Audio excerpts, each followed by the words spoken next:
invitación de la PEPA para poder llegar a ustedes, tratando de llevar un poquito de la experiencia que uno tiene por el logrado camino de la vida que uno lo ha puesto.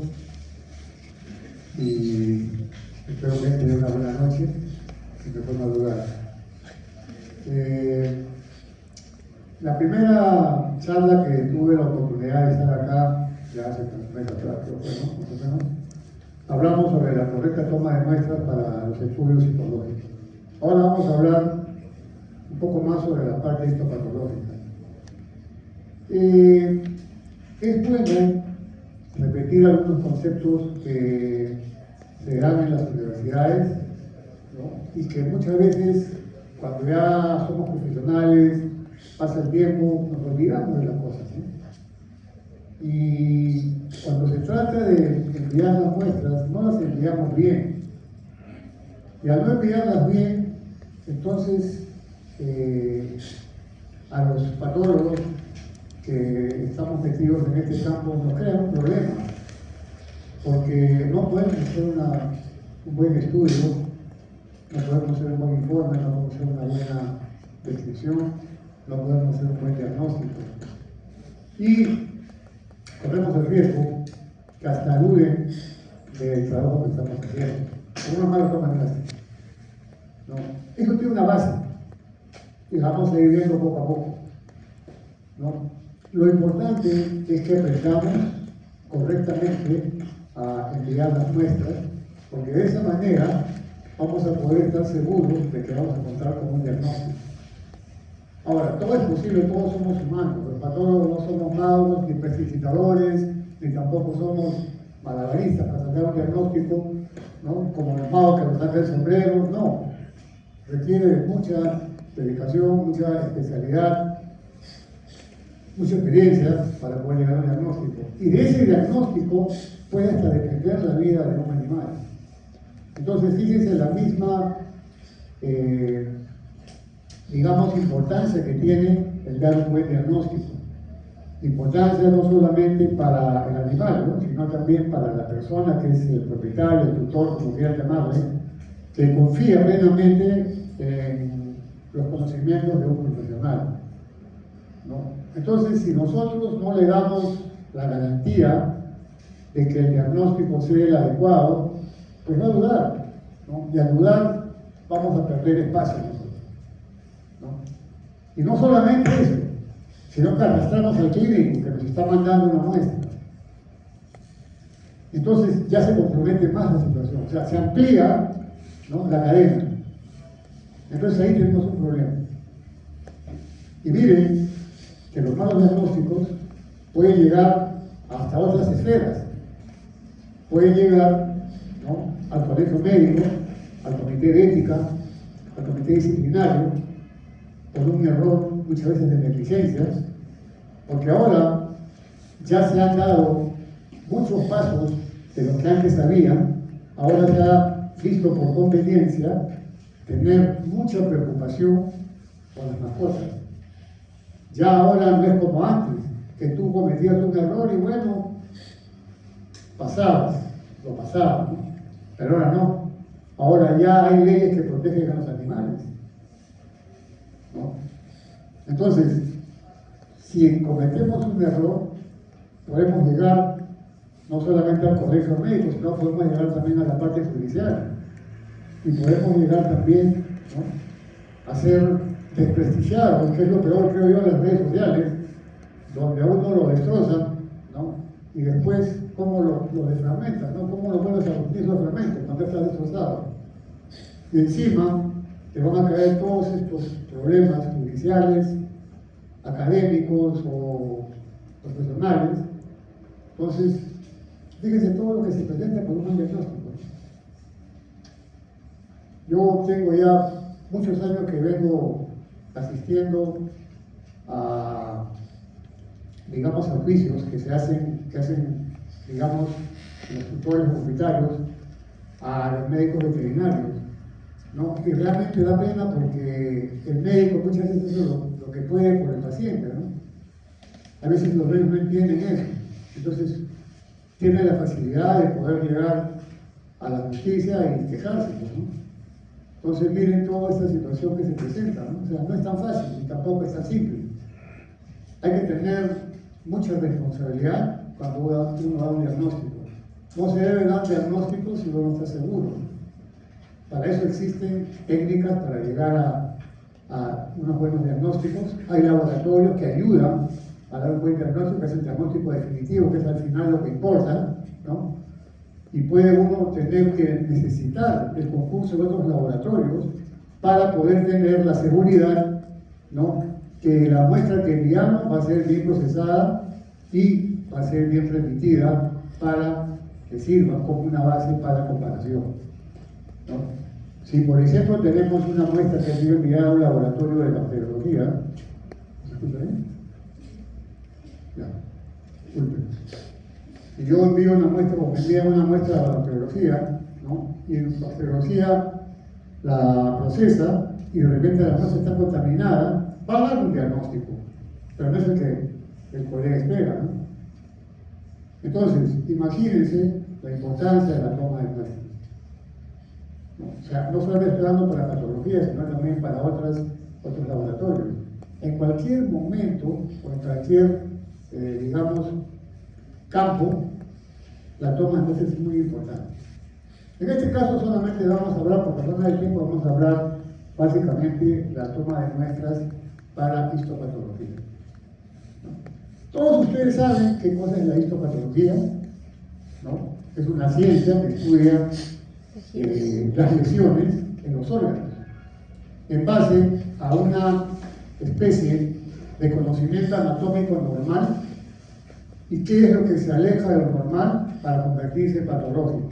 ¿Qué cambios tiene ese órgano que te dice, hey, este hígado yo no lo conocía así cuando me enseñaron la anatomía, ahora está así? ¿Qué pasó?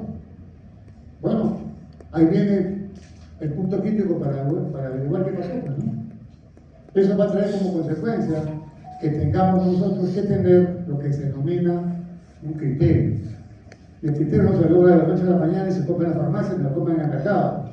Se adquiere con el correr, con los estudios, con la experiencia. Uno va creando un criterio que es lo que al final, ¿no?, va a ayudar a que un profesional sea destacado, ¿no? Un profesional sin criterio no vale. Entonces, eso es lo que a veces es difícil conseguir o es difícil poderlo establecer. Entonces, cuando se estudia un órgano, tenemos la anatomía patológica de un órgano, ¿no?, y tenemos la anatomía histológica de un órgano. Entonces tenemos frente al campo de la anatomopatología y al campo de la histopatología. Inclusive hay otro campo que es el que va más allá de lo que los ojos ven, que es el campo de la ultramicroscopía electrónica.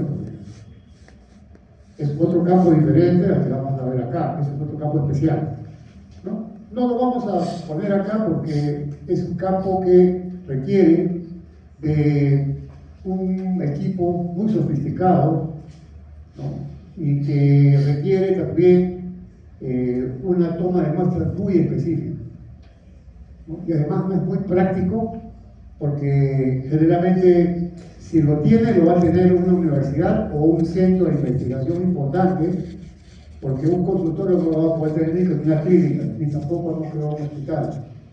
Entonces, tenemos la opción de jugar, ¿no?, o con la citología, en este caso con la histología, y poder hacer un buen diagnóstico. Como vuelvo a decir, un buen diagnóstico requiere una buena toma de muestras, y aquí es que yo quiero resaltar un poco, ¿no?, esta charla. Creo que basta con esta introducción para que tengan una idea de lo que vamos a hacer ahora, ¿no? Y vamos a ir viendo qué es lo que necesitamos saber o recordar. En muchos casos, creo que más recordar que saber, muchos de ustedes seguramente lo saben, simplemente lo tienen en algún lugar del cerebro almacenado y olvidado, entonces es el momento de exponer. Bueno, cuando uno hace una extracción, una incisión o una cirugía, y hagamos una biopsia que es una pequeña muestra representativa, ¿no? Tanto incisional como incisional, cualquiera de ellas, uno ya está sacando un fragmento del cuerpo. Entonces, al sacarlo del cuerpo, ya ese fragmento no tiene lo principal. ¿Qué es lo principal? ¿Alguien me puede decir? ¿Qué es lo principal? Sin la irrigación, no tenemos sangre, no hay oxígeno, no hay vida. Entonces, si sacamos un pedacito, pues ese pedacito que nos está representando una lesión en alguna parte del cuerpo, va a tener que tener mucho cuidado en su manejo, ¿no? Yo hago la cirugía, muy bonito todo, excelente la cirugía, el cirujano excelente, se ha comportado profesionalmente, ha tomado una buena muestra, acá está la muestra, lo dejó, lo llamamos por teléfono, oye, sí, que por acá, que por allá, oye, que tiene que hacer cirugía, allá, y se va, y se olvidó, y se fue. Este órgano está en medio ambiente, peor si está el sol. Este órgano ya fue extraído de su medio, es como que usted saca un pez del agua, ¿no? Le va a faltar el oxígeno. Las células van a empezar a tener un problema, ¿no?, de una hipoxia, van a tener una anoxia y por último, ¿no?, van a tener una asfixia. Las células también se asfixian sin oxígeno. Entonces, al tener ese problema, el tejido pasa de un punto, ¿no?, a otro, que es el punto del no retorno. Eso quiere decir que ese punto es el punto crítico donde el célula ya no puede regresionar ni puede vivir. O sea, aquí ya no hablamos de resucitar. Ese tejido ya no va a resucitar. Es más, su proceso va a seguir. Quiere decir que si yo, en este momento, no hago lo posible por detener, ¿no?, esa degradación pues va a seguir. Y esa degradación tiene un nombre, se llama la autólisis, ¿no? Si es que el animal ha muerto, es una autólisis post-mortem. Si ha sido tomada la muestra, ¿no?, quirúrgicamente, va a ser una autólisis post-quirúrgica. Entonces, eso es importante porque a medida que pasa el tiempo, el órgano se va descomponiendo. Poco a poco va perdiendo, ¿no?, la cohesión de sus células, las células van a empezar a degradarse, ¿no?, y van a ocurrir importantes cambios moleculares en la célula, específicamente en su medio, que es el citosol, ¿no? Y eso va a traer como consecuencia que la célula modifique su estructura, ¿no?, y ya va a ser difícil poderla reconocer. Es allí donde se pierde, ¿no?, la capacidad de poder reconocer una lesión como tal. Y eso es lo que hay que evitar, a ciencia cierta, ¿no? Entonces, estos procesos de autólisis van a tener que ver mucho con los cambios celulares que se presentan cuando ya lo hemos explicado hace un momento, y eso es importante que tenemos que tener mucho cuidado en ese aspecto, ¿no?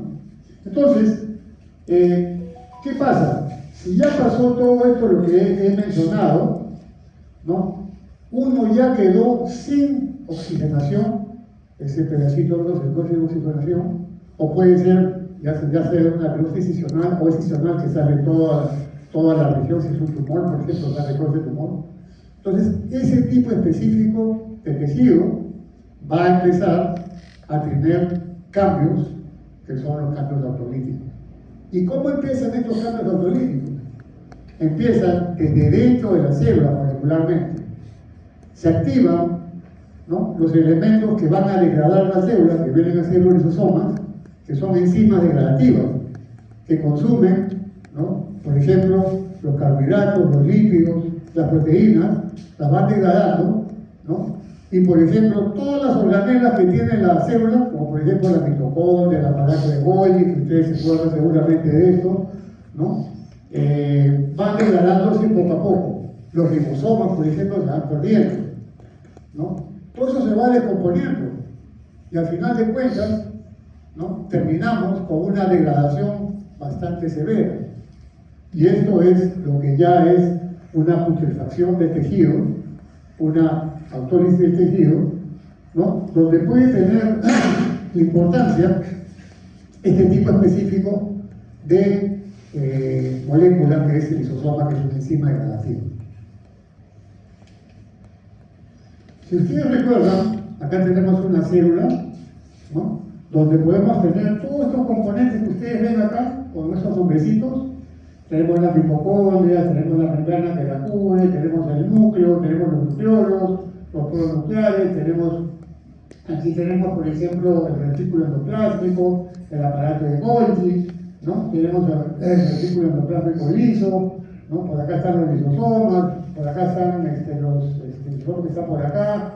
En fin, tenemos todo un conjunto de organelas que cada una tiene una función. Por ejemplo, la más conocida es la mitocondria. ¿Para qué está la mitocondria? Para dar energía. Ella es la encargada de dar energía a la célula, al tejido, ¿no? Y de ese momento, por acá, viene la parte molecular, que es la que nos va a dar esa gasolina para poder funcionar, ¿no? Esto como un recuerdo. Pero no todo está perdido. Entonces tenemos que buscar algunas técnicas que nos permitan detener esos procesos degradativos que son inmediatos. A medida que el tiempo va pasando, la degradación se va haciendo cada vez más ostensible y más severa, ¿no? Va a llegar un momento que ustedes van a agarrar el órgano así y se va a deshacer, porque ya se perdió la cohesión celular, las células muchas veces se destruyeron, ya no tienen esa unión y todo se vuelve una masa amorfa. Entonces, eso es lo que hay que evitar, ¿no? Y este fenómeno de degradación tenemos que detenerlo. ¿Y cómo lo detenemos? Utilizando algunas técnicas de conservación de la muestra, como por ejemplo el ponerlas en una sustancia que permita que los procesos de tipo enzimáticos degradativos se detengan, tal como están. Ya no se sigue destruyendo la célula. Mientras más rápido son puestos en un tipo de sustancia que les he mencionado, que tiene un nombre, ¿no? Esa sustancia se llama un fijador, ¿no? Va a ser mejor para hacer un buen estudio. Mientras más tiempo pase, va a ser un poquito más complicado. Si mientras tanto nosotros pensamos hacer un estudio patológico, ¿no?, vamos a hacer algo que se puede decir que es normal. Pero si ya crea un problema que es más degradativo, entraría ahí ya un poco la patología forense, que es una patología un poco diferente a la patología común que nosotros hacemos a diario, ¿no? Pero hay que evitar, pues, que lleguemos a un extremo, ¿no?, cuando podemos llegar justamente a eso, ¿no? Entonces, si tenemos nosotros la oportunidad de conservar las células adecuadamente, vamos a poder tener la seguridad que vamos a hacer un buen estudio histopatológico, ¿no? Es importante recalcar que el proceso autolítico de detección histopatológica, de una parte, se hace difícil de determinar tecnológicamente el tejido autorizado es invadido por organismos contaminantes, lógico. Si nosotros lo dejamos mucho tiempo, pueden haber organismos contaminantes que pueden, aparte de la degradación, van a utilizar como base y alimentación a la célula. Porque ahí vamos a tener, por ejemplo, las proteínas que tiene la célula. Una bacteria, un microorganismo, una levadura, por ejemplo, va a sacar provecho de esa situación. Contamina más la muestra. Entonces vuelve al tejido más difícil de poder diagnosticar, ¿no? Y eso va a traer como consecuencia que podamos nosotros tener más problemas en el diagnóstico.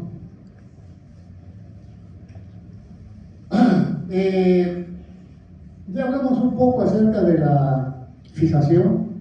La fijación también tiene sus características, ¿no? Por ejemplo, el tamaño de la muestra tiene que ir en relación a la cantidad de líquido. Eso lo vamos a ver más adelante. Entonces, le voy adelantando eso. Si nosotros hacemos lo correcto, vamos a tener una buena fijación.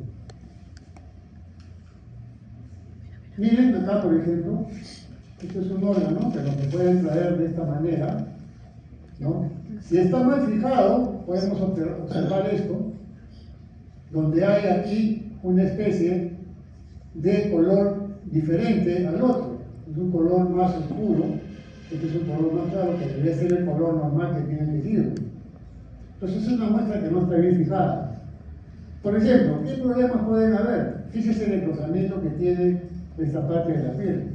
Es un engrosamiento bastante específico, quizás podemos hablar de una hiperkeratosis. Y la hiperkeratosis es un escudo que pone la célula para defenderse del medio, en este caso el tejido. Entonces, penetrar, ¿no?, el fijador a través de este tipo específico de tejido, ¿no?, es una membrana tisular bastante comprometida, bastante gruesa, la queratina es bastante gruesa, vamos a tener un problema en que el formol se difunda al interior de la célula y la pueda fijar.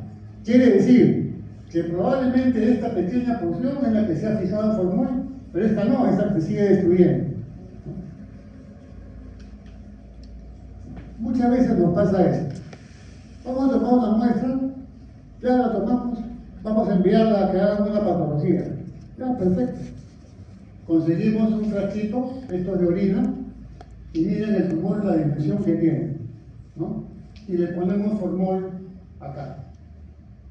Entonces, este órgano, que el formol casi ni se ve, ¿no?, miren la dimensión que tiene, que casi ocupa todo este diámetro, que son más o menos 1,8 centímetros, ¿no? Y acá, de acá de circunferencia, ¿no?, o de diámetro, versus el largo, que por lo menos son más o menos unos 10 centímetros, ¿no? Entonces, fíjense el resultado de lo que pasa con este órgano. Está la medida del órgano, ¿no? Mide cuántos centímetros mide, mide casi como 5 centímetros, una circunferencia, ¿no? Y le hemos puesto un poco formol. Y miren el resultado. ¿Se dan cuenta? Esta parte que está aparentemente bien fijada, pero esta parte está, nosotros los patólogos decimos que el tejido está crudo, o sea, no se ha cocinado, entre comillas, ¿no? Quiere decir que acá la muestra no ha sido bien fijada. Y al no ser bien fijada, esta muestra no sirve. Y si no sirve, ¿qué le vamos a decir al propietario? ¿Qué le vamos a decir al clínico? ¿Qué argumentos tenemos? La culpa no es nuestra.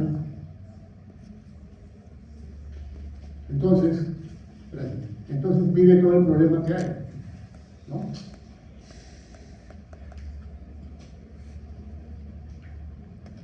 También hay técnicas de cómo tomar muestras para la fijación. Supongamos que tenemos nosotros acá un vaso, ¿no? El vaso es un órgano bastante largo, y muchas veces nos envían un vaso que tiene nódulos, ¿no? Pueden ser neoplasias o pueden ser tumores, los tumores no siempre son neoplasias, ¿no? Y tenemos algo así, ¿no? ¿Cómo hacemos para poder tener una buena fijación? Tenemos que hacer cortes transversales, ¿no?, en las zonas lesionadas, por ejemplo, no en esta zona ni en esta zona, sino en esta zona donde tienen una lesión, ¿no? Y toda esta zona la ponemos en formol. Entonces vamos a tener, ¿no?, una buena fijación como la de esta, no como esta si no se toman las consideraciones del caso, ¿no? Aquí, por ejemplo, tenemos un corte que se ha tomado varias muestras. Si el formol no penetra bien, vamos a tener una muestra que puede tener un color así, cuando debería tener un color así, ¿no? Para órganos que son un poco largos. Por ejemplo, un órgano que es medio redondo, que es el testículo, con una forma medio oval, ¿no? Mire cómo debería cortarse para que pueda penetrar el formol, ¿no?, de una manera bastante específica. ¿Y cómo podemos hacer para tomar la muestra? Si tomamos una muestra así, miren acá, está mal fijada, ¿no? Miren acá, está mal fijada. Entonces tenemos que cortarlo, ¿no?, en segmentos para poder tener que el formol entre hasta las profundidades del tejido, ¿no?, y no se quede solamente a nivel de la corteza. Entonces, de esa manera podemos hacer un buen diagnóstico de lo que nos han enviado. Un hígado, por ejemplo, que es un módulo paraquematoso por excelencia, es un hígado, es un órgano duro, ¿no?, a la palpación es consistente, peor si está cirrótico, peor si tiene fibrosis, ¿no?, es más duro, se contrae, es más duro. No, pero un hígado que no tiene cirrosis, pero que tiene una lesión, ¿no?, uno debe acostumbrarse a cortarlo en segmentos. Y podemos nosotros permitir, si tomamos un lóbulo, lo cortamos en segmentos, y de esa manera el formol puede penetrar a estas zonas internas, al parénquima propiamente dicho, ¿no?, y luego tener una buena fijación, ¿no? Miren, por ejemplo, acá tenemos un ganglio linfático, ¿no? El ganglio linfático siempre tiene una estructura específica, que es una cápsula que lo rodea. Esta cápsula emite trabéculas, donde se posicionan estas estructuras que son los folículos linfoides, ¿no?, tanto de la zona cortical como de la celular, ¿no? Supongamos que acá está la lesión, está en la parte interna, entonces tenemos que cortar el ganglio por la mitad o hacer 2 cortes o 3 cortes longitudinales dependiendo del tamaño de la muestra, ¿no?, para que el formol pueda penetrar, ¿no?, y poder, lógicamente, después poder tener aquí la seguridad que todo este parénquima, ¿no?, córteco folicular, va a tener una buena fijación.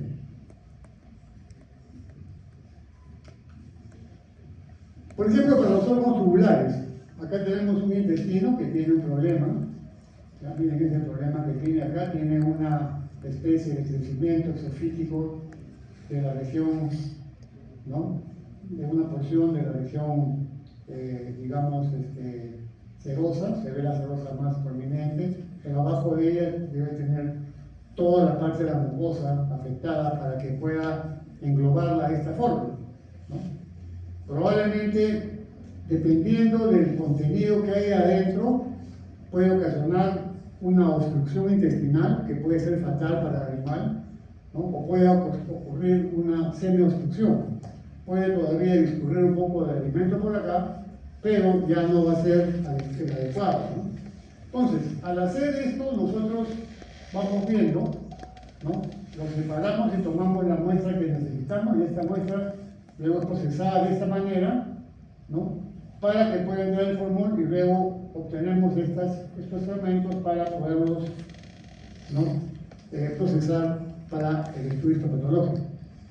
Luego hacemos una unión de las alzas intestinales, de estas dos que estamos acá, las unimos acá, y todo queda como si no hubiera pasado nada. Esta es una enterectomía, esta es una extirpación de esta porción. Por ejemplo, para órganos que son muy lábiles, como por ejemplo el ojo, este es un ojo de un felino, ¿no? Este ojo tenía una masa interna, ¿no? Y miren, hemos tenido que cortarlo. Una vez que se fijó, hemos tenido que cortarlo con mucho cuidado, porque recuerden que el ojo tiene líquidos, que son los humores, ¿no?, los humores acuosos del vitrio que se encuentran dentro del ojo, en la cámara anterior y en la cámara posterior, ¿no? Si esta estructura que ustedes ven acá está reemplazando a los líquidos que forman parte de los humores, quiere decir que esta es una estructura nueva, ¿no? Por el color, probablemente sea una neoplasia de tipo maligna, como un melanoma, por ejemplo, y miren que se ha posicionado casi todo el ojo. Entonces hay que hacer los cortes longitudinales con mucho cuidado, ¿no?, con una especie de, digamos, una navaja que sea muy, muy afilada, para no destruir el ojo, porque el ojo se destruye muy fácilmente, ¿no? Y podemos tener esos cortes, van a tener una buena fijación y cómo se puede hacer un buen estudio. Muchas veces tenemos problemas de piel que son digamos, pan de todos los días, ¿no? Muchos de nosotros en la clínica vemos problemas de piel, pero en grandes cantidades. Y muchos nos vienen con problemas, ¿no?, inflamatorios, los llamados, las famosas dermatitis, que son de muchos tipos, ¿no?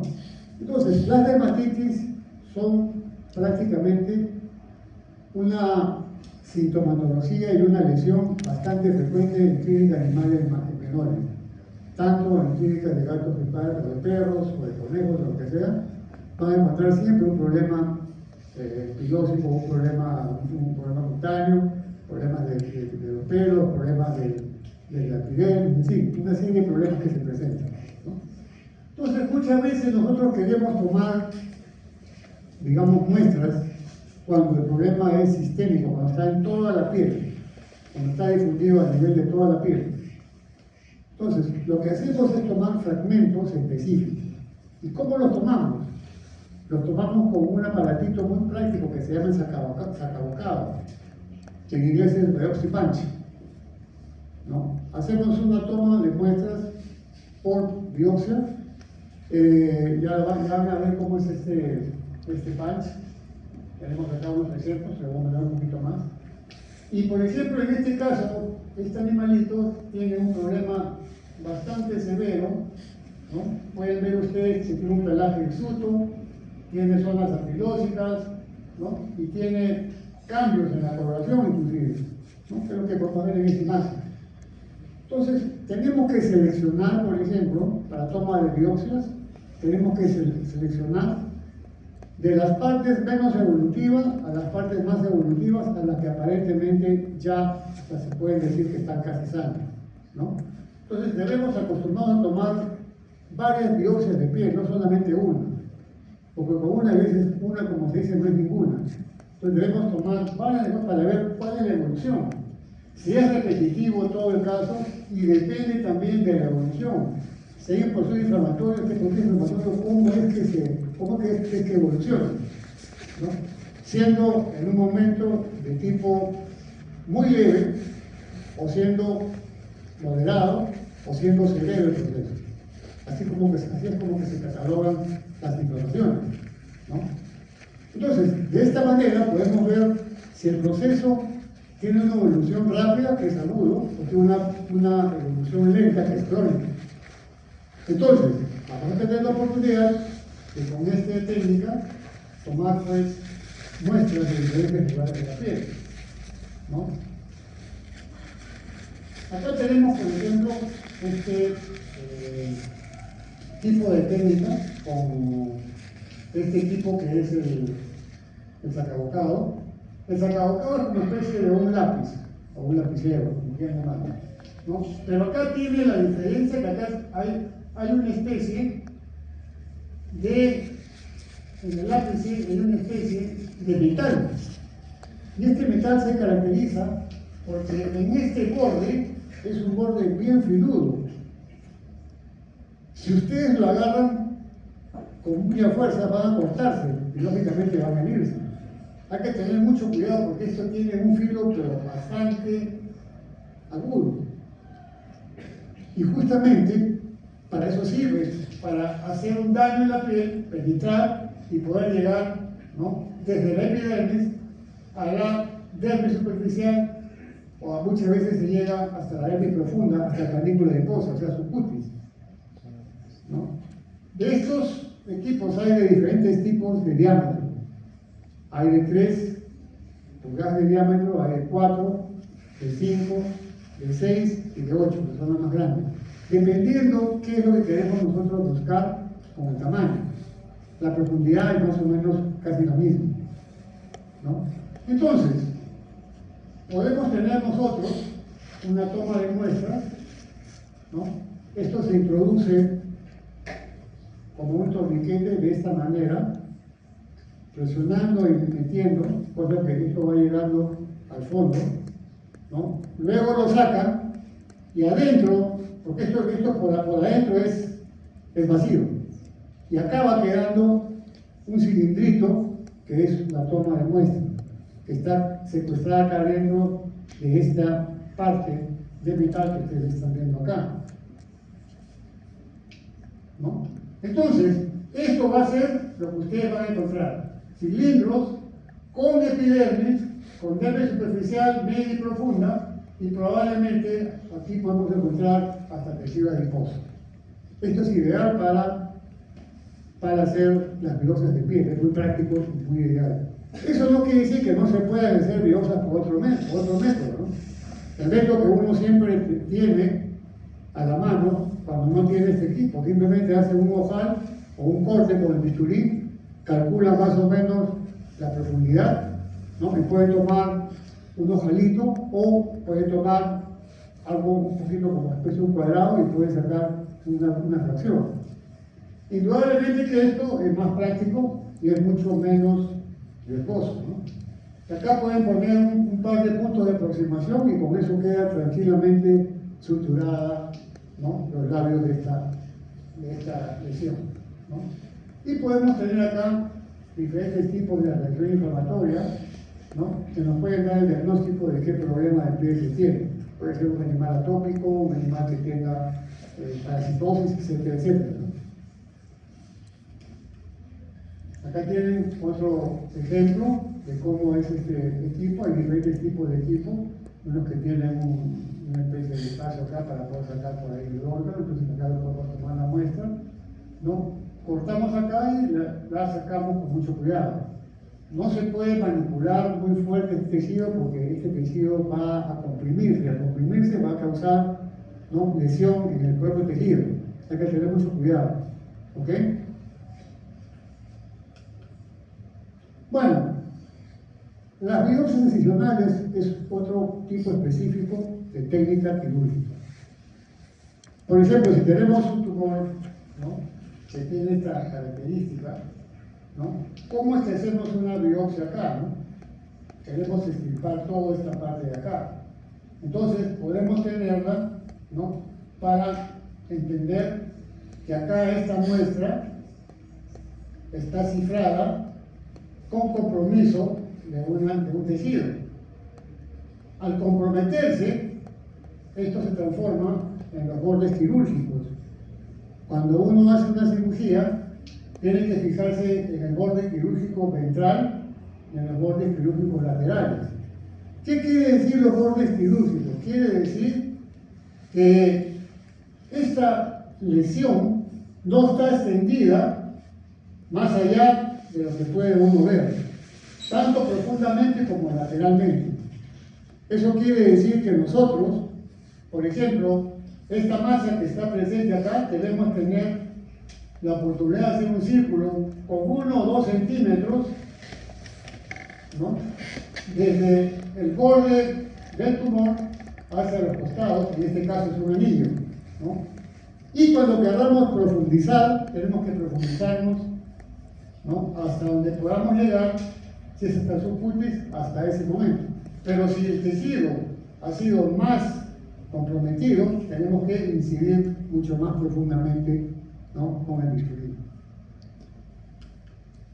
Acá tenemos ya una especie de mayor consideración, fíjense acá está la masa y cómo estamos nosotros tomando una biopsia bastante representativa.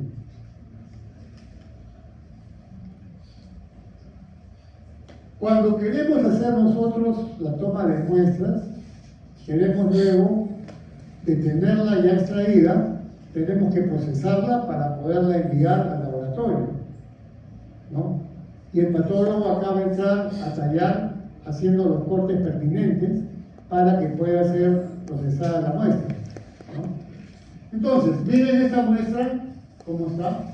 Vamos a hacer un corte perpendicular, ¿no?, para un lado y para otro, ¿no? Vamos a poder encontrar los componentes que se encuentran acá, acá, acá, acá, y también vamos a encontrar los bordes quirúrgicos.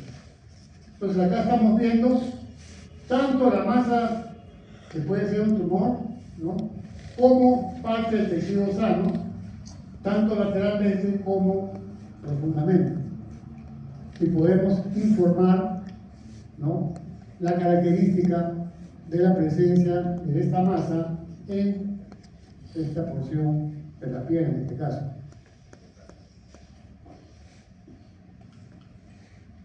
Acá tienen otras técnicas, por ejemplo, miren estas masas que son exofíticas, que son las que crecen hacia afuera, ¿no?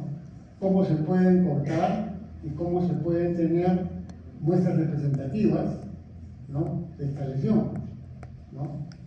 Muchas veces son tumores benignos, o también algunos tumores malignos tienen esa característica, ¿no? Tenemos que tratar de ver la esfera cohesiva de las células conectadas en los bordes iguales, ¿no?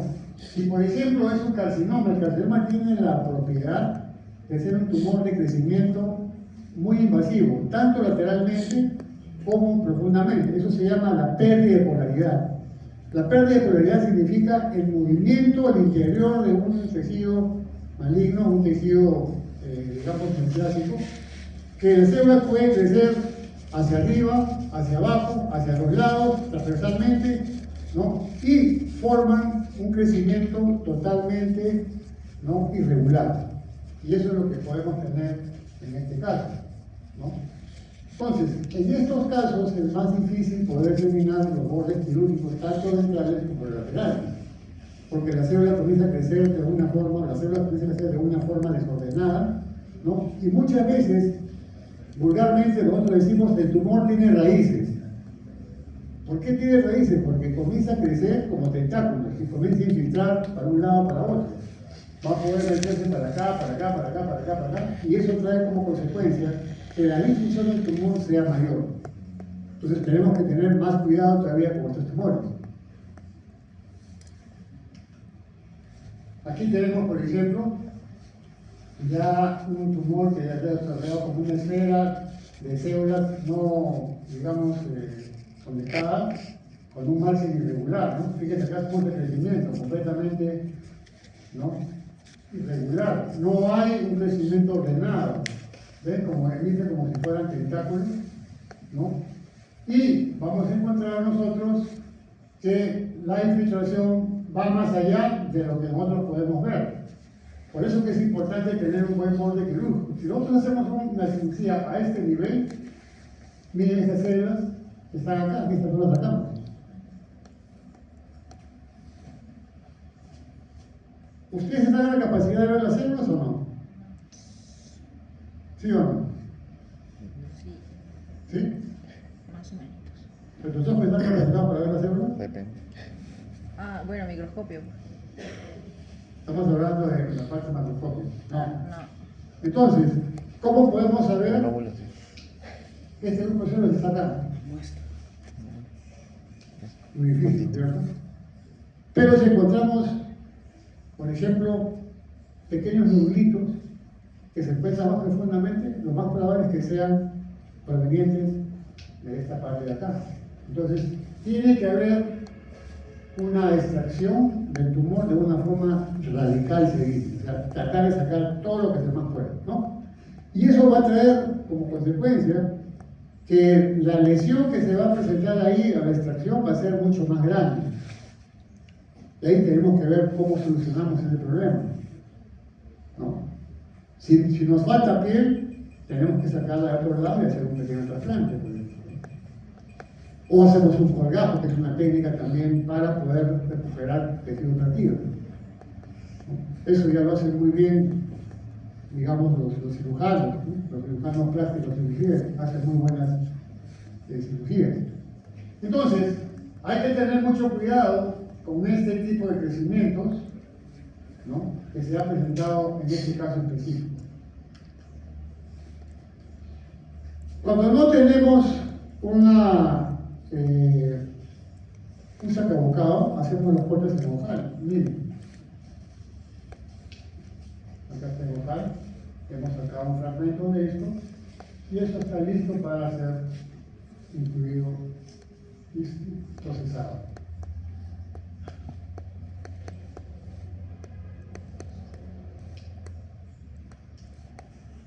Por ejemplo, acá hemos tomado ya una muestra con sacabocado, ¿ya? Y esto tenía una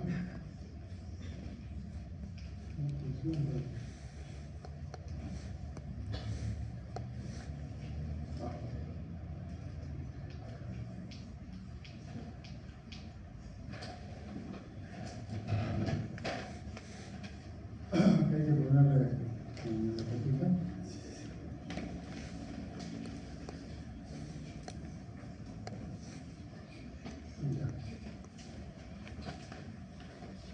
ahí se está haciendo la intervención para tomar una muestra en esta zona de la región mandibular, ¿ya?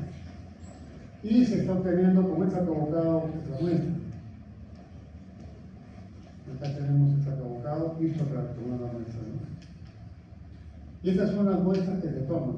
Miren, pequeños cilindritos. Y cuando ya tenemos estos cilindritos tomados, se ponen en formol al 10% para fijarlos. Y una vez que se han fijado, los podemos enviar al laboratorio de hematología en unas estructuras que nosotros le llamamos los cassettes, que vienen a ser estas estructuras, que tienen varios colores. Estos que tienen estas rendijitas, que son bastante, digamos, notorias, pero otros que tienen estos cuadraditos que son de menos dimensión, acá la separación es mayor. Esto por lo general se hace cuando las muestras tienen cierto tamaño, pero acá muchas veces las biopsias que son tomadas por endoscopía son muy pequeñitas. Entonces tienen que tener, no esto, porque si no se desliza por acá y se pierde la muestra. Tenemos que tenerlo en esto para poder tener un cassette que tenga esta característica. Una vez que ya se ha procesado la muestra, vamos a tenerla acá en lo que se denomina un bloque de parafina con la muestra incluida, ¿ya? En estos cassettes. Luego esta muestra de acá va siendo procesada, ¿no? Ustedes deben acordar lo que es el micrótomo, ¿no? Que es un equipo que saca, ¿no?, pequeños fragmentos o pequeñas rodajas del tejido. Luego esas rodajas son puestas en una lámina y luego son procesadas para parafinar y después colorear, ¿no? Micrótomo. Cuando se trata de problemas ya mucho más pequeños o problemas de que son mucho más difíciles de manejar, entramos a lo que son las endoscopías, ¿no? Por ejemplo, las rinoscopías, ¿no?, las gastroscopías, las enteroscopías, las coproscopías, las colonoscopías. Todas esas técnicas indican que vamos a tomar muestras pero muy pequeñas, ¿no? Y tenemos que tomar, por ejemplo, acá con un rinoscopio, ya sea un rinoscopio que sea blando o que sea rígido, dependiendo qué es lo que queremos hacer. Acá estamos tomando una muestra para hacer un estudio de la mucosa nasal. Hay muchos problemas nasales para problemas inflamatorios, degenerativos o neoplásicos. Se pueden tomar muestras de la mucosa. Y tenemos acá una guía que es un monitor donde muestra la mucosa y va viéndose acá qué tipo de lesión tiene para poder ingresar por acá una estructura, ¿no?, que es una especie de una sonda que en la punta tiene como especie de una mandíbula de cocodrilo. Muerde el pedacito y saca una reacción, ¿no? Vamos a tener entonces acá la forma como poder tomar una rinoscopía, ¿no? Tenemos varias formas de hacer la toma de muestras. Acá tenemos ya las tomas de muestras que se están haciendo de las mucosas que vienen. Acá se tomó la muestra ya. Las enteroscopías, por ejemplo, o por ejemplo las cistoscopías, como en este caso, por ejemplo, ¿no?, indican que tenemos que entrar acá a este nivel por la zona genital, por ejemplo.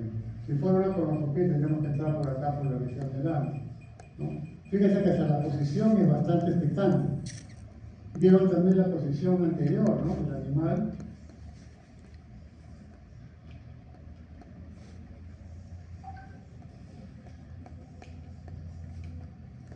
Miren la posición del animal, cómo está, ¿no?, para que pueda tener el paciente una posición bastante específica para que sea más práctico en sacar la muestra. Miren acá también, ¿no? Y ahora también tenemos una posición bastante expectante del animal para poder tomar la muestra. Igualmente que acá el animal está totalmente sedado, ¿no? Y acá tenemos cómo se toma más o menos la muestra con respecto a esta mucosa que está aquí alterada. Bueno, Con todo esto que hemos hablado, vemos que la histopatología es una técnica bastante importante para el diagnóstico. Ya lo hemos explicado de diferentes maneras y podemos decir que sí nos puede servir para un diagnóstico específico, ¿no? Que queremos saber qué es lo que está pasando con esa mascota, ¿no? Ahora, indudablemente que nosotros podemos jugar con la histopatología. ¿Cómo jugamos con la histopatología? Vamos a tener nosotros, ¿no?, que someter al diagnóstico y vamos a ver qué diagnóstico damos. Pero para eso tenemos que tener, ¿no?, una historia o una anamnesis que nos la manda el clínico acompañando a la muestra. Entonces nos pone, por ejemplo, que el animal, ¿no?, tiene un sangrado nasal profuso, unilateral o bilateral, ¿no?, que empezó con una secreción bastante transparente, ¿no? Después, posteriormente, empezó a tener un cambio de color, se convirtió en un color medio verdoso, amarillo verdoso, era muy fluida, y después empezó a drenar un fluido sedoso con sangre, empezó a salir más rojo, y eso lo tiene ya varias semanas. Entonces, se hacen los estudios pertinentes, ¿no?, y se ve que la muestra que se necesita hacer es tomar justamente, ¿no?, de la zona de la mucosa para poder llegar a tener un diagnóstico. Procedemos a hacer una radiografía, tomamos la muestra, ¿no?, la procesamos como hemos visto, la miramos al microscopio y hacemos el diagnóstico, ¿no? Bueno, el animal presentaba estornudos, presentaba secreción, de las que les he mencionado, ¿no?, presentaba, digamos, un sonido bastante característico al respirar, un ronquido, ¿no? Y al hacer el estudio encontramos que tiene una rinitis crónica, ¿no?, de tipo linfoplasmocítica, por ejemplo, que es una rinitis de tipo inmunológico. Entonces podemos decir, ¿no?, que la sintomatología estaba en relación a este proceso, ¿no?, que tiene que ver con una reacción inmunológica adversa a nivel de la mucosa. Estamos haciendo un descarte también de paso, porque muchas veces el dueño piensa que puede tener, yo creo que puede tener una neoplasia, generalmente una neoplasia maligna. Entonces, hacemos el diagnóstico diferencial y vemos que no es una neoplasia, sino es un proceso inflamatorio crónico inmunológico. Entonces, por lo que hemos visto, por la secreción, todo, podemos tener una idea que eso se trata de un proceso exudativo. Y para eso, tenemos que tener ya el diagnóstico y podemos hacer el monitoreo del paciente en el consultorio. Tendremos que usar, pues, de repente un corticoide, tendremos que usar un antibiótico, por ejemplo. Muchas veces encontramos que hay bacterias allí, nos usamos antibióticos, ¿no? Tenemos que usar, por ejemplo, por decir, podemos usar algunas gotas para purificar o digamos para hacer que el animal respire mejor, ¿no? De repente podemos ponerle una especie de cámara para que pueda respirar, ¿no? Entonces todo eso va a servir para poder hacer un manejo pertinente al paciente, ¿no? Y de esta manera el paciente pueda sanar. Ese es nuestro compromiso, ¿no?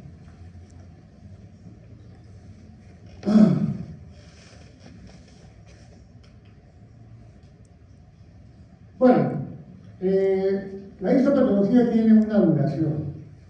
Muchas veces va a depender también del trabajo del profesional. Hay profesionales que tienen muchas muestras, entonces es difícil poderlo hacer en corto tiempo. Por lo general, cuando un órgano, ¿no?, o un fragmento no es extirpado, requiere una fijación de más o menos de un día a dos, dependiendo del tamaño y todo. Una vez que se tiene esa fijación, se hacen los cortes, luego se ponen en estos cassettes y se envían, o de repente se pueden poner en unos viales de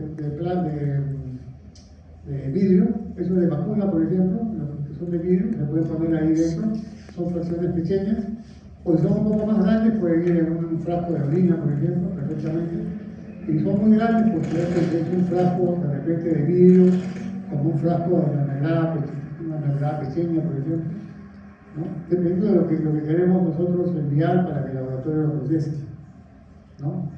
Bien fijado, con buena cantidad de formol, con buena calidad de fijador, vamos a tener una buena muestra bien procesada, ¿no? Entonces, luego que nosotros ya tenemos la fijación, hacemos la reducción. Y después de la reducción, podemos hacer el envío de las muestras al laboratorio, para que el laboratorio la procese. Ustedes ya más o menos se deben acordar cómo es este procesamiento de la muestra, ¿no? Van a tener que entrar por una serie de máquinas que van a servir para llegar a tener al final la muestra reducida en láminas, que es lo que va a servir para hacer la visión al microscopio. Van a tener que pasar por los colorantes, ¿no? Primero con los alcoholes para deshidratar, van a pasar después por, digamos, los desgrasantes que vienen a ser los hiloles, el benzol, ¿no? Que van a quitar de la grasa los tejidos, ¿no? Luego van a hacer procesos de parafina hasta hacer los cortes, ¿no? Se desparafina, se levanta el baño María, que es una fuente que tiene agua tibia, ¿no? Se pone en lámina y después posteriormente se seca y se provee y luego se monta y se ve la lámina y está coloreada y está lista para hacer el diagnóstico. Entonces todo esto muchas veces demora un cierto tiempo, a veces demora 4 días, 5 días, dependiendo del trabajo que tenga el laboratorio. Y las muestras deben ser procesadas a un corte en el micrótomo de entre 4 o 5 micras, que es el corte ideal para hacer un buen estudio histopatológico microscópico. Generalmente se usa la coloración convencional, que es la matoxilina eosina, que es la coloración que todo el mundo usa acá en el Perú, en toda Sudamérica, en Latinoamérica, en Estados Unidos, en Europa. Todos usamos esa coloración como una coloración histoquímica importante, ¿no? Y generalizada, ¿no? Eso es lo que hacemos de primera intención, ¿no?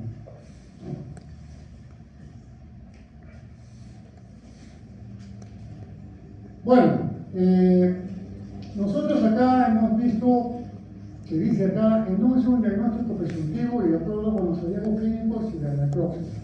¿Qué significa esto? Que el clínico puede decir, estoy enviándoles una muestra que sospecho que es un tumor y sospecho que es un carcinoma, por ejemplo, de piel. Está localizado de tal manera, de tal forma, tiene esta característica, esa es la descripción de la muestra, que pueden hacerla, ¿no? Por eso es que está sospechando de este tumor. Entonces nosotros hacemos el procedimiento y decimos, sí, efectivamente, usted tenía razón, es un carcinoma escamoso, ¿no? Medianamente o pobremente diferenciado o marcadamente diferenciado, y usted tiene su diagnóstico. Se sugiere tal cosa, se sugiere que pueda derivar el caso a un oncólogo veterinario, o si no, ser tratado en el consultorio si es que el profesional maneja los tratamientos oncológicos. Entonces, con eso ya la persona queda satisfecha de ver que su animal ha tenido un diagnóstico y tiene la posibilidad de tener un tratamiento adecuado. Pero, ¿no? Puede jugar con el clínico y decirle, mira, ya te he hecho el diagnóstico y tu diagnóstico clínico presuntivo coincide con el diagnóstico que nosotros hemos hecho. Pero puede ser lo contrario, que sea opuesto. Entonces se opone al diagnóstico que el clínico ha dado. Y de repente no es ese tumor que él pensaba, sino es otro tipo de tumor. Entonces se le debe decir, bueno, mira, lamentablemente tu diagnóstico no ha sido el correcto, el presuntivo, pero hasta ahí nada más queda. El diagnóstico definitivo existe acá y esto es lo que se tiene que hacer. Bueno, el clínico tiene que enterarse de que eso es lo que ha salido y eso es lo que tiene que hacer. Entonces, se niega el concurso del diagnóstico presuntivo. Bueno, ya hablamos de la relación clínica que se pueda hacer, ¿no? Y muchas veces nosotros, para evitarnos tiempo, hacemos un escrito que es un informe, así como les había hablado que hay un informe citológico, también hay un informe histopatológico. Eso se le envía al propietario, ya sea por ahora que la vida ha cambiado mucho, se ha simplificado mucho, hay mensajerías, hay Rapid, hay no sé cuántas cosas más, ¿no? Te llevan un diagnóstico de acá para allá, o si no, simplemente lo puedes enviar por mensajería virtual, ¿no? Pero si no, pues lo puedes manejar de esa manera. Antes tenías que, algunas veces si quedaba muy lejos, tenías que mandarlo por correo, demoraba mucho más en llegar a la respuesta, pero se simplificaba mucho esto, ¿no? Entonces es bueno realizar, ¿no?, un servicio lo más sencillo posible. Bueno, ya hemos hablado también el tiempo de que debe permanecer una muestra en el formol, ¿no?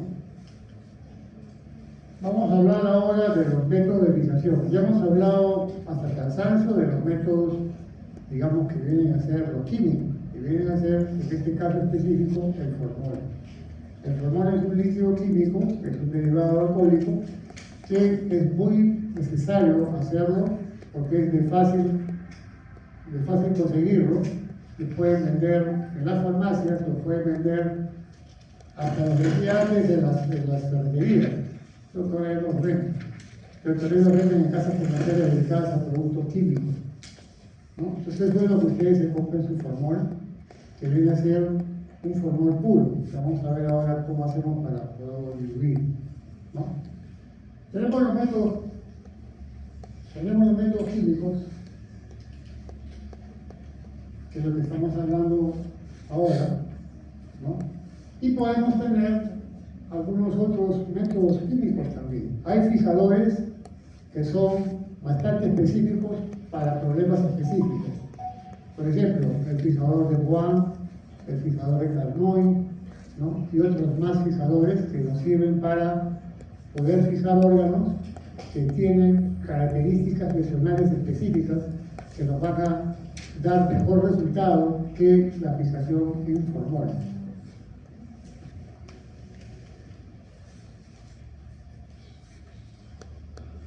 Cuando uno toma una muestra, para que si no se tiene el formol en este momento, uno puede ponerla momentáneamente en refrigeración.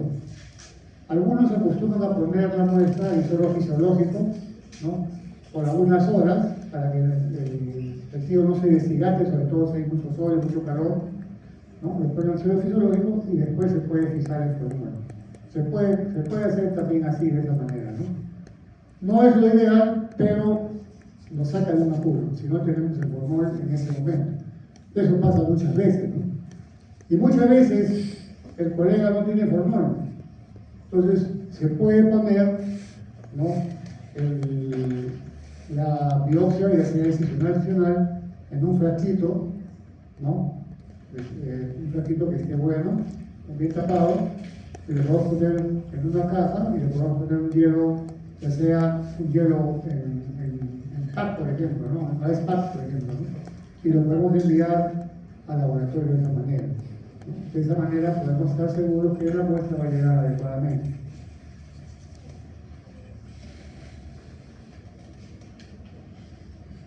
Muy bien. ¿Qué pasa? Que cuando nosotros compramos el formol, lo compramos, ¿no?, a una concentración de 39 o 40%. ¿Ya?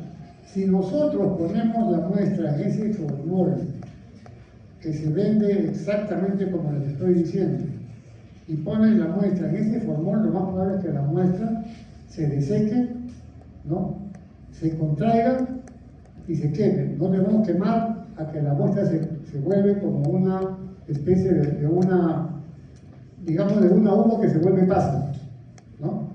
Se contrae y el tumor ya no se puede, digamos, o la muestra ya no se puede procesar. ¿Ya? 10 minutos. ¿Sí? Bueno, ¿qué hacemos? Esa cantidad la podemos agarrar y la podemos poner en una muestra, en un recipiente, ¿no? Podemos poner, por ejemplo, queremos preparar 100 mililitros de formol al 39 o 40%. Tomamos 10 mililitros de ese formol, ¿no?, y lo ponemos en una vasija con 900 centímetros de agua. vertemos el formol en los 900 centímetros de agua y tenemos, perdón, 90 centímetros de agua y tenemos 90 más 10 son 100, ¿no es cierto? O 10. 90 más 10, no, 90 más 100 tenemos... 1000, un litro. No, estamos hablando de lo que es... Vamos a suponer que queremos tener un litro de formol. Ponemos en el frasco 100 centímetros de formol sacado directamente del frasco de la concentración de 40 o 39%.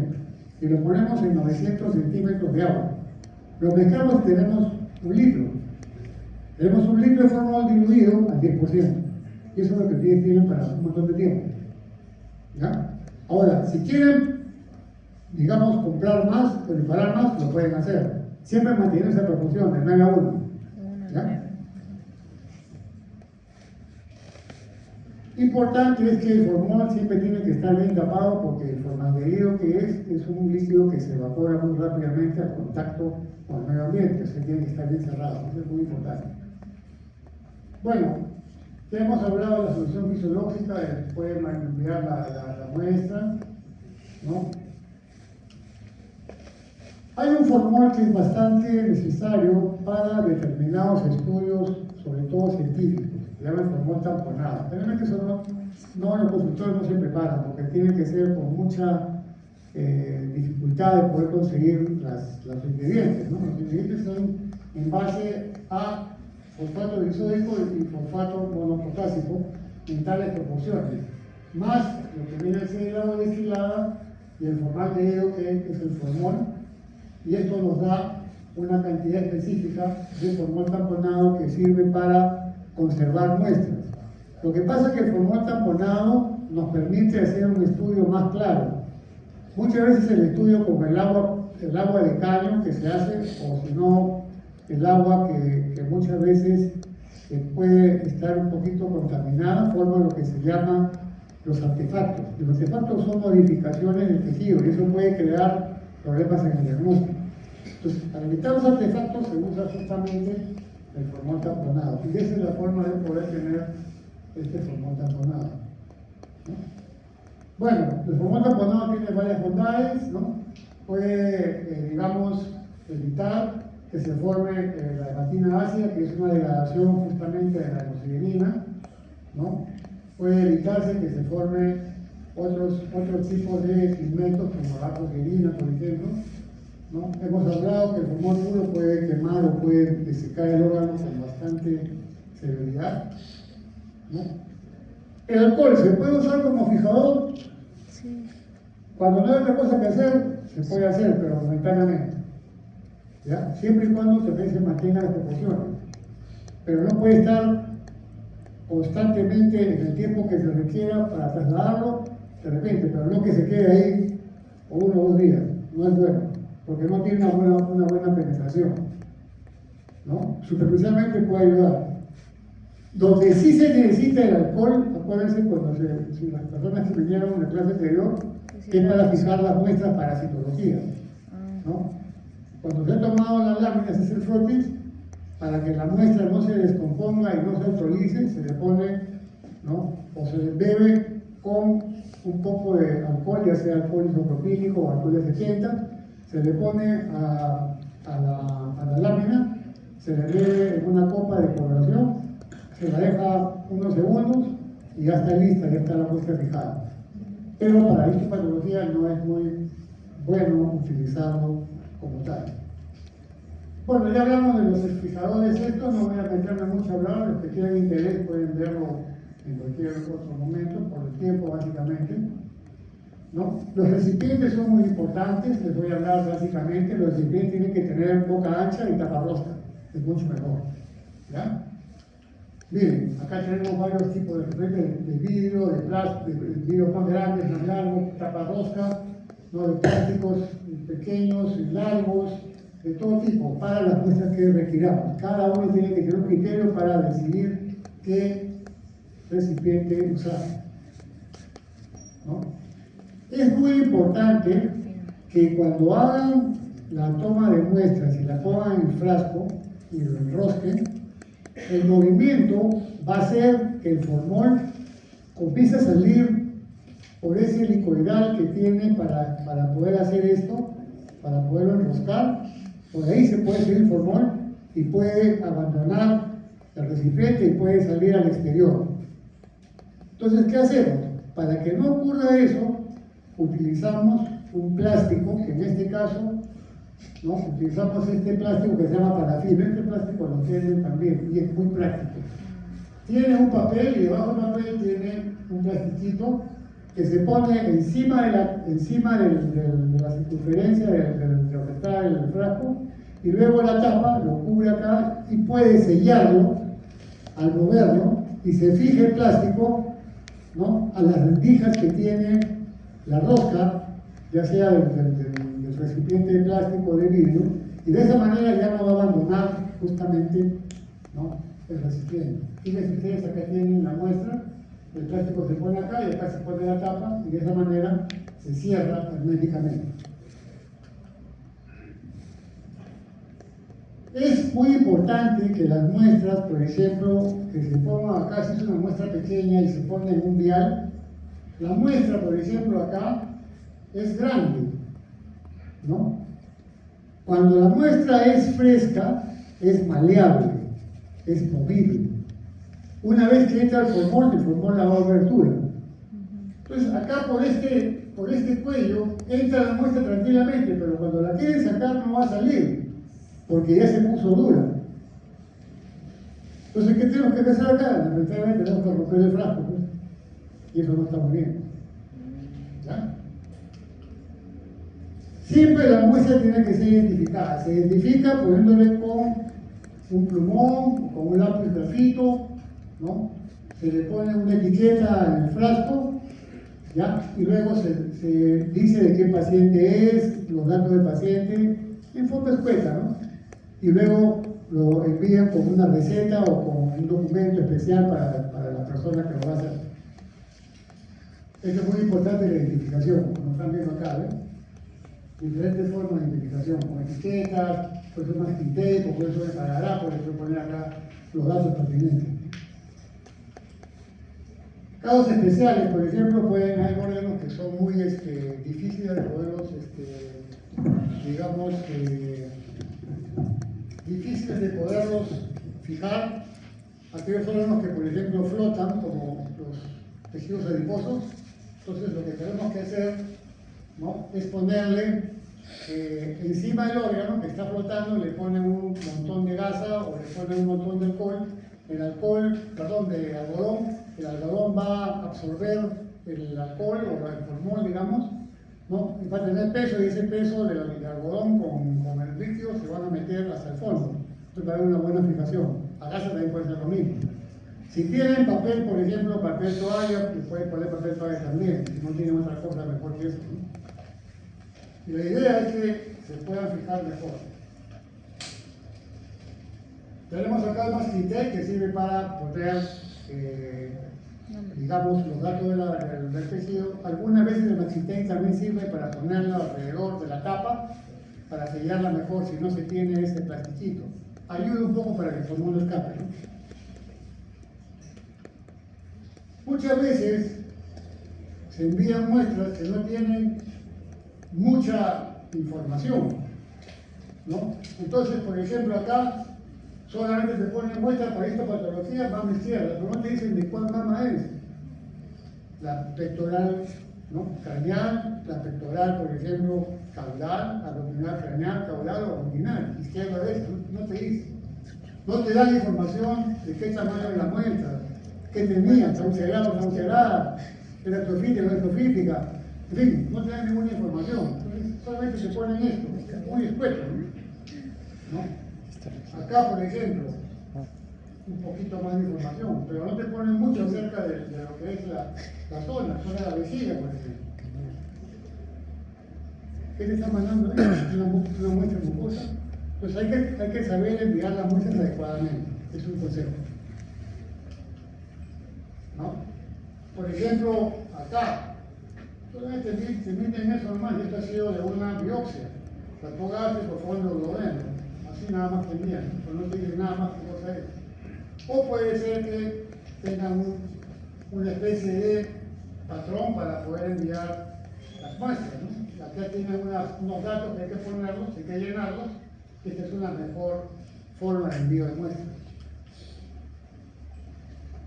Recordar que el estudio histopatológico contribuye a confirmar o descartar un diagnóstico y permite orientar más acertadamente al resto de los estudios. El estudio histoquímico es un estudio, aparte de tener el HIE, la pequeña orina, sirve para tomar en consideración y revelar lesiones específicas. Por ejemplo, si yo tengo un tejido fibroso y lo quiero colorear y ver si es un tejido fibroso muscular, lo someto a una coloración de tricrómica. Ustedes escucharon hablar del tricrómico de Van Gilson, de Shore, ¿no? El pico Ponsu, por ejemplo, del Masón, ¿no? De Mallory. Entonces tienen un montón de coloraciones histoquímicas para determinar tejidos, ya sean musculares y diferenciados de los tejidos, por ejemplo, fibróticos, ¿no? Por ejemplo, si queremos ver proteínas, podemos utilizar una técnica de PAD. Por ejemplo, si queremos ver amiloide, podemos utilizar la técnica de Rojo-Congo, que son lesiones que se presentan crónicas en los tejidos. Entonces, estas coloraciones histoquímicas nos ayudan, ¿no?, a poder tener un mejor diagnóstico histopatológico, ¿no? Acá tenemos la metotrexatina de orina, que es la técnica convencional. Acá tenemos una técnica de PAS para ver proteínas. Acá tenemos los tricómicos para ver tejido muscular o tejido fibroso. Muscular y fibroso está acá, en la piel epidémica. El azul de olivina para demostrar células cebadas o células macrocíticas con glánulos. El rojo Congo para determinar amiloide, ¿no? El rojo para determinar hifas de hongos, por ejemplo, que es una profesora genética. Y así el Nielsen, por ejemplo, nos sirve para demostrar, ¿no?, el bacilo de tuberculosis, por ejemplo. El bacilo de Koch. ¿No? Otra técnica es el estudio inmunohistoquímico. El estudio inmunohistoquímico ya va más allá para estudiar mejor, ¿no?, a los tejidos. Y está hecho en base a moléculas, ¿no?, antígenos, o si no también al ciclo esquelético de la célula. Es muy importante porque eso confirma los diagnósticos histopatológicos. Y esto trae como consecuencia que son estudios que se están usando actualmente en medicina veterinaria. Antes no se usaban porque eran muy difíciles. La medicina humana ha logrado tal avance que ahora el médico dice: necesito tal coloración, inmediatamente la hace. No pide permiso a nadie, simplemente dice: se tiene que hacer esto y se hace. En medicina veterinaria todavía estamos con que vamos a preguntarle al propietario a ver si desea. Y muchas veces no, porque es muy caro y todo lo demás, pero eso es importante para el diagnóstico. Hay tumores, hay tejidos que a veces no se pueden reconocer con una simple coloración, hay que usar otras coloraciones. Hay veces que tampoco se pueden utilizar las coloraciones histoquímicas y no nos ayudan de mucho. Entonces tenemos que usar las coloraciones que vienen a ser las inmunohistoquímicas, ¿no? Tenemos lista de una serie de antígenos acá. Si a alguien le interesa, lo pueden buscar en internet, ¿no? Acá tenemos las coloraciones histoquímicas, por ejemplo, para determinar los pigmentos de melanina, usamos el melanoma, por ejemplo. O para usar la queratina, lo que les hablaba hace un momento, ese tumor que tenía esa cubierta dura, ¿no? Usamos la citoqueratina para un carcinoma, por ejemplo, anal. Usamos para el traspositoma, usamos la coloración de MU, que es una coloración que identifica, ¿no?, los antígenos que están acá, los anticuerpos que están acá. En el linfoma, por ejemplo, significa esta molécula que tiene los linfomas para poder diagnosticarlo como tal. Y son estudios de tipo colorimétrico, miren, pigmentan de colores a los tejidos. Bueno, rápidamente los componentes de una neoplasia para que tengan una idea. Hemos hablado de necrosis, hemorragia, desmoplasia, que es el tejido que tiene mucha fibrosis. Se ulceran los tumores, producen trombosis, pueden afectar los vasos sanguíneos, producen abscesos y pueden encontrarse trombos bacterianos, ¿no?, o trombos que son de otro tipo, trombos, digamos, formados por células atípicas que viajan de un sitio a otro, y eso es lo que se denomina metástasis. componente de una neoplasia, tenemos acá la necrosis, la hemorragia, la desmorplasia del tejido conectivo, la trombosis, que son estos vasos que tienen trombos, ¿no? Tenemos la ulceración, que es esto de acá, y tenemos la desmoplasia, que son cambios pre-cancerígenos y los sucesos. Muchas gracias.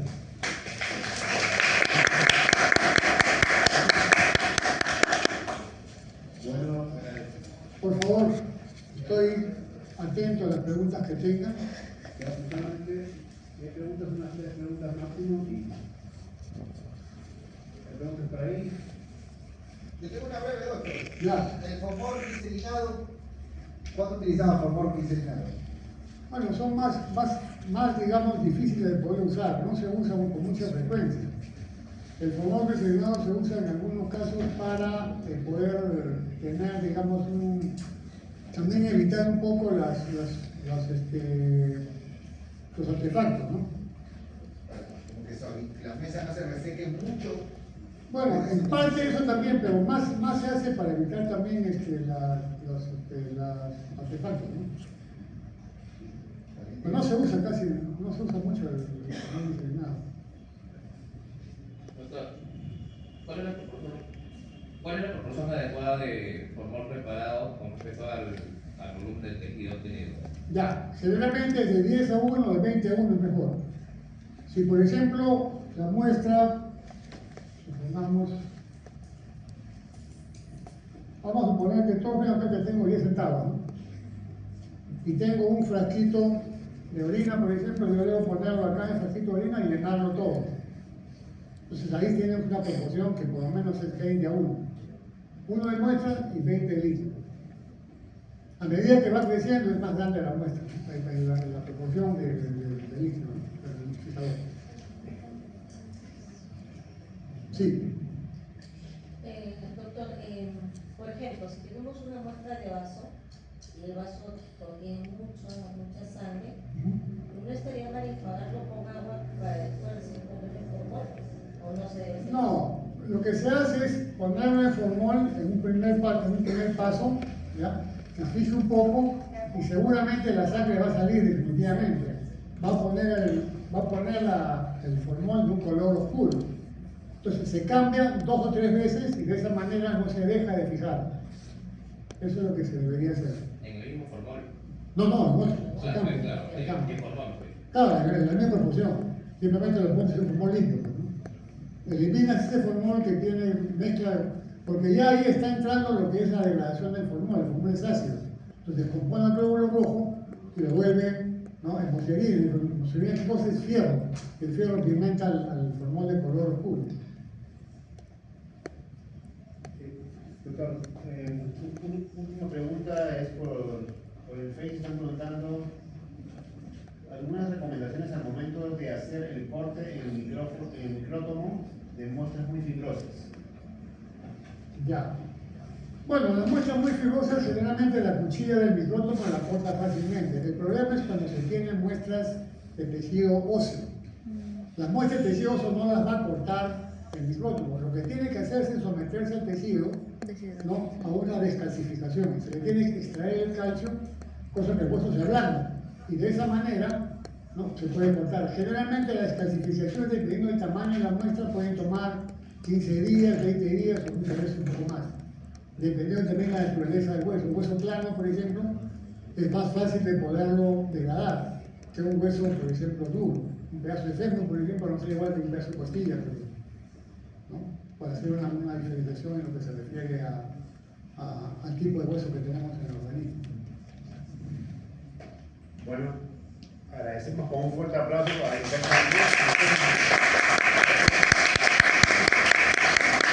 invitamos ahorita al doctor Chanamé para la entrega del certificado, por favor, en agradecimiento de la Fundación Ambeco. Por favor, doctor Chanamé.